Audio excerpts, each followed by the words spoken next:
This short guide demonstrates how to buy shares of VCI Global Ltd on NASDAQ with the ticker VCIG and explains the basic steps to place an order. This is educational content and not financial advice. To buy shares, you need a brokerage account. We use eToro as the example platform to show the process. After registering, you will need to verify your account, usually with an identity document, and add funds to your account before buying. Use the platform search bar and type the ticker VCIG to locate VCI Global Ltd. Make sure you select the matching NASDAQ listing for the correct company. Open the stock page to review the company summary and the price chart for context. Double-check the NASDAQ listing and ticker VCIG to confirm it is the right asset. Click Invest or Buy, enter the amount you want to invest, then review the order details before confirming.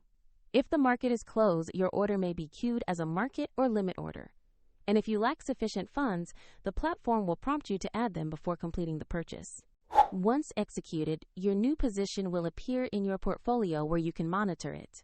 Find the eToro link in the description to start the process. This video is informational only.